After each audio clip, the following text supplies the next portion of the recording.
របស់លោកយាយបាបាវ៉ាន់កាសម្រាប់ឆ្នាំ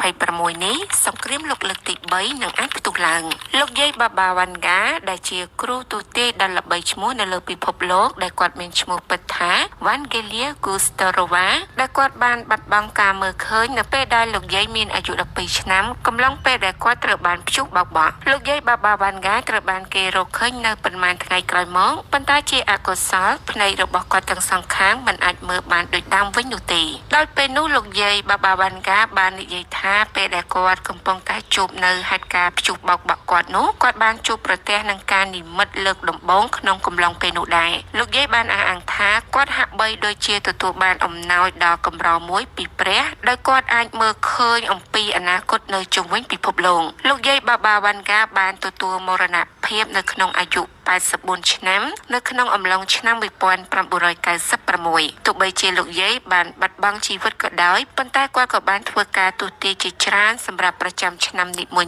ៗផងដែរលោកយាយបាបាវ៉ាន់កាគាត់គឺជាជនជាតិប៊ុលហ្គារី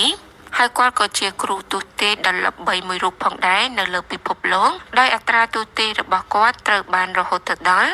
85%ឯណោះលោកយាយបាបាវ៉ាន់កាធ្លាប់ទូទាអំពីហេតុការណ៍ធំៗជាច្រើនដែលធ្លាប់បានកាត់មានកន្លងមកក្នុងនោះលោកយាយក៏ធ្លាប់បានទូទាដូចជាព្រឹត្តិការណ៍ការរំលាយសហភាពសូវៀតព្រឹត្តិការណ៍វាយប្រហារភេរវកម្មនៅថ្ងៃទី11ខែកញ្ញាឆ្នាំ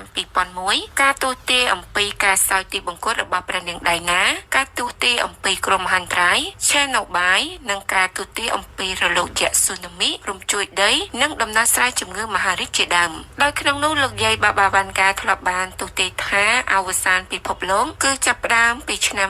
2025តទៅត្បិតថាមនុស្សលោកមិនទាន់ផុតរលត់ទាំងស្រុងរហូតដល់ឆ្នាំ5079ក៏ដោយលោកយាយបញ្ជាក់ថាអវសានរបស់ពិភពលោកនឹងផុតរលត់ត្រឹមឆ្នាំ5079រីឯការទូទារបស់លោកយាយបាបាវ៉ាន់កាក៏ត្រូវបានគេលើកយកមកនិយាយជារៀងរាល់ឆ្នាំផងដែរសម្រាប់ឆ្នាំ2026នេះលោកយាយបានទូទាយថាពិភពលោកនឹងមានការផ្លាស់ប្ដូរដ៏ភ្ញាក់ផ្អើលមួយហើយក្នុងនោះលោកយាយបានបញ្ជាក់ទៀតថាសង្គ្រាមលោកលើកទី3នឹងចាប់ផ្ដើមផ្ទុះឡើងនៅក្នុងឆ្នាំ2026នេះផងដែរខាងក្រោមនេះគឺជាទំនាយទាំង7ដែលលោកយាយបាបាវ៉ាន់កាបានទូទាយទុកសម្រាប់ឆ្នាំ2026ទី1គឺលោកយាយបានទូទាយឃើញថានៅក្នុងឆ្នាំ2026គឺមានគ្រោះធម្មជាតិបានកើតឡើងខ្លាំងជាងឆ្នាំមុនទៅទៀតលោកយាយបាបាវ៉ាន់កាបានប្រមានអំពីគ្រោះរំជួយដីធំបន្ទុះភ្នំភ្លើងនិងបញ្ហាអាកាសធាតុខ្លាំងដែលអាចប៉ះពាល់ដល់ផ្ទៃដីប្រហែល7%ទៅ8%នៃផែនដីជាមួយនឹងគ្រោះមហន្តរាយថ្មីៗដែលបន្តកើតឡើងនៅជុំវិញពិភពលោកមនុស្សជាច្រើនបានជឿថាការព្យាករណ៍របស់លោកយាយអាចក្លាយទៅជាការពិតពីព្រោះថាជាក់ស្ដែងនៅជុំវិញពិភពលោកគឺបានកើតមានឡើងនៅគ្រោះទឹកជំនន់រញ្ជួយដីបន្ទុះភ្នំភ្លើងស្ទើរតែគ្រប់ប្រទេសផងដែរទី2លោកយាយបាបាវ៉ាន់កាបានទូទាយថានៅក្នុងឆ្នាំ2026នេះចំនួនជាសកលកើនឡើងហើយអាចរីករាលដាលជាសង្គ្រាមលោកលើកទី3ផងដែរចំណុចទី2នេះលោកយាយបាបាវ៉ាន់កាបានទូទាយថាសង្គ្រាមលោកលើកទី3នឹងចាប់ផ្ដើមនៅក្នុងឆ្នាំ2026នេះតទៅដែលបណ្ដាលមកពីភាពតានតឹងកើនឡើងរវាងប្រទេសមហាអំណាចជាពិសេសរវាងប្រទេសនៅភាគខាងកើតនិងលោកខាងលិចទី3ក្នុងឆ្នាំ2026នេះនឹងមានទំនាក់ទំនងជាមួយនឹងមនុស្សក្រៅភូមិលោកយាយបាបាវ៉ាន់កាបានទូទាយថាសម្រាប់ឆ្នាំ2026គឺមនុស្សអាចជួបជាមួយនឹងភាវៈមានជីវិតមកពីពិភពមួយផ្សេងទៀតដោយក្នុងនោះអ្នកខ្លះក៏ជឿថាយានអវកាសដ៏ធំមួយអាចនឹងចូលមកជិតផែនដីនៅក្នុងខែវិច្ឆិកាឆ្នាំ